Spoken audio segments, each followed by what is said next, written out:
اعوذ باللہ من الشیطان الرجیم بسم اللہ الرحمن الرحیم. عزیزان ایمان، آج نومبر 1971 کی 14 تاریخ ہے اور درس قرآن کریم کا آغاز سورہ الانعام کی 112 آیت سے ہوتا ہے. 6/112. سابقہ آیت میں بتایا یہ گیا تھا کہ یہ لوگ تقاضا کرتے ہیں کہ اگر کوئی معجزہ دکھا دیا جائے تو پھر یہ ایمان لے آئیں گے. قرآن کریم نے کہا یہ ہے، وہاں یہ اتنی سی بات کہی تھی کہ تم اگر عقل و شعور سے کام لو اور سوچو تو تم اس نتیجے پہ پہنچ جاؤ گے کہ اس کے بعد بھی یہ ایمان نہیں لائیں گے. زیر نظر آیت میں اسی کی تشریح ان الفاظ میں کر دی گئی کہ وَلَوْ أَنَّنَا نَزَّلْنَا إِلَيْهِمُ الْمَلَائِكَةَ وَكَلَّمَهُمُ الْمَوْتَى وَحَشَرْنَا عَلَيْهِمْ كُلَّ شَيْءٍ قُبُلًا مَا كَانُوا لِيُؤْمِنُوا. کہ چھوٹا موٹا معجزہ تو ایک طرف رہا، ان پر اگر فرشتے بھی اترنے شروع ہو جائیں، مردے ان کے سامنے بولنے لگ جائیں، دنیا بھر کی چیزیں جو یہ مانگتے ہیں ان کے سامنے لا کھڑی کر دی جائیں، تو یہ پھر بھی ایمان نہیں لائیں گے. سطحی طور پہ تو ذہن میں یہ بات آتی ہے کہ یہ پہلے ہی فیصلہ کیسے کر دیا گیا کہ یہ کچھ بھی کیا جائے تو یہ ایمان نہیں لائیں گے. نہ لائیں، ان کی ایک شرط ہے، ان کا ایک تقاضا ہے، پورا کر دیا جائے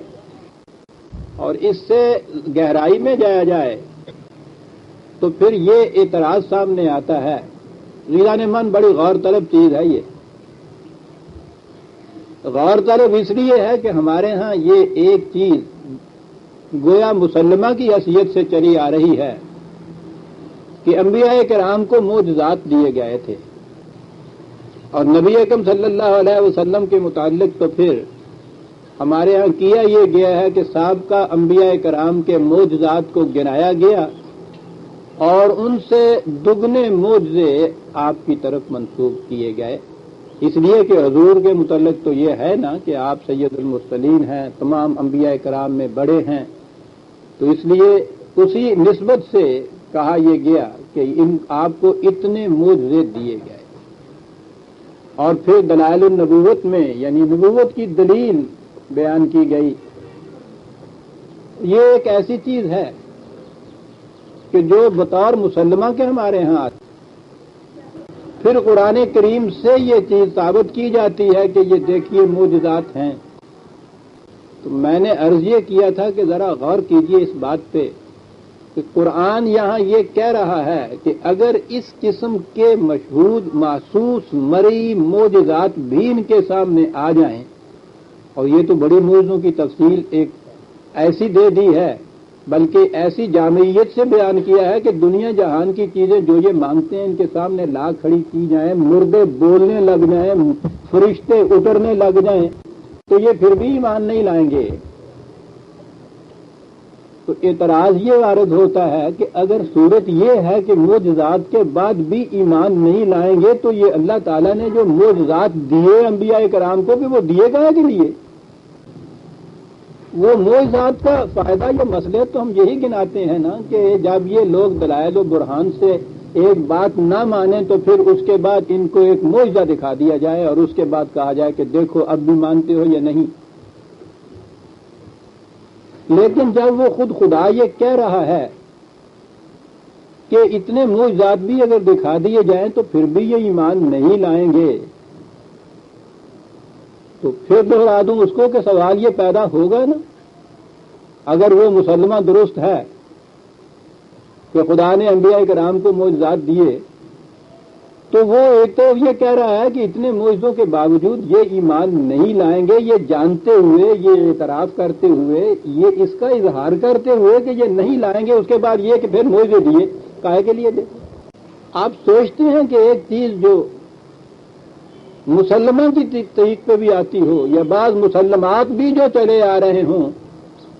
ان پہ کھڑے ہو کے کبھی کسی نے غور نہیں کیا،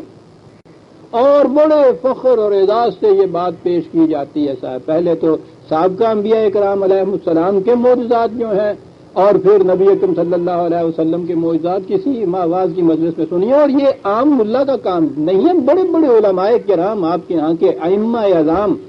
ایسی کتابیں آپ کے ہاں جو بڑی ہی معتبر مستند علیہ وہ مستند سمجھی جاتی ہیں، ان میں یعنی کتابوں کی کتابیں اسی موضوع پہ ہیں کہ رسول اللہ صلی اللہ علیہ وسلم کے معجزات جو تھے وہ کتنی تشریحات اور کتنے تفصیلات اس چیز کی، اور انبیاء صحابہ کے معجزات تو پھر آپ جانتے ہیں جتنے گنائے جاتے ہیں۔ وہ یہ کہہ رہا ہے کہ یہ معجزہ دینے سے فائدہ کیا، اس کے باوجود یہ ایمان نہیں لائیں گے، بڑی غور طلب چیز۔ بہرحال یہ چیز کہ جہاں تک قرآن کریم میں ذکر ہے، وہ آیات جن سے یہ کہا جاتا ہے کہ یہ معجزے ہیں، یعنی محسوس شکل کے معجزے،